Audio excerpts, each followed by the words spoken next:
The rain poured heavily outside, creating streaks across the window.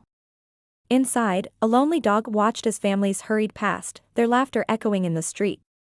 The dog sighed, his tail thumping softly against the concrete floor. It had been weeks since anyone had come to the store. No one came in anymore. They all went to the mall.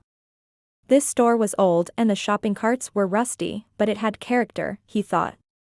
He liked the bell above the door. Every time it gingled, it made him lift his head up in alertness. And the smell of wet pavement after a fresh rain was his favorite. He pressed his nose against the cool glass, watching a little girl skip ahead of her mother. She was wearing a bright yellow raincoat and her red boots splashed in every puddle she passed. The dog whined softly, his ears drooping. He wanted to go out and play in the rain, too. He wanted to feel the water on his fur, to splash and jump in the puddles. But he was stuck inside. The dog looked away as a couple walked by, their arms linked. They didn't seem to notice him at all. If they did, they didn't care. People rarely noticed him unless they were looking for him. He wasn't like the dogs at the pet store down the street. Those dogs were always bouncing and eager to please. People would look at them and say, "Oh, what a cute puppy," and they'd be picked right up and taken home with one of the humans. But no one had ever said that about him. No one had ever wanted him except for her.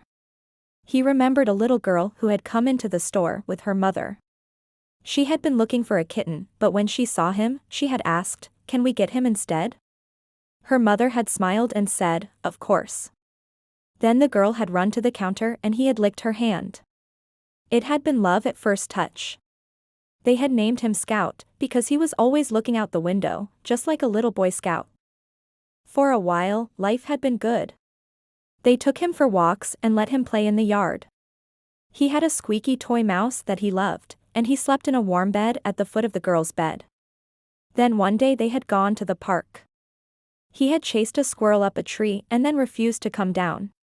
He barked happily, proud of his accomplishment, until the girl's mother had said, "That's enough."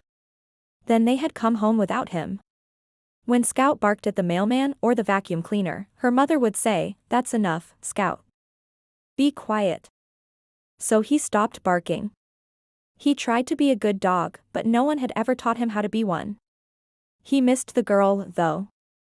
He missed her soft voice and the way she scratched behind his ears.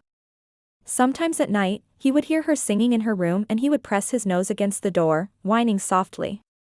She would stop singing and he would run to her, licking her face until she laughed and hugged him.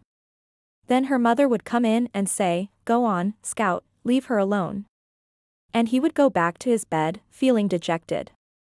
He looked up as the door opened. A young girl with long, flowing hair walked in. She had a bright smile and she looked around. "Hello," she called out. "Is anyone here?" No one answered. She walked closer to the counter and saw him. "Well, hello," she whispered. "You're a handsome dog." He wagged his tail tentatively and she giggled. "I bet you're lonely," she said, walking closer. He thumped his tail against the floor. "I'm here to take you home," she said, reaching out to stroke his fur. He leaned into her touch, feeling a warmth spread through him. Maybe, just maybe, he wasn't going to be lonely anymore.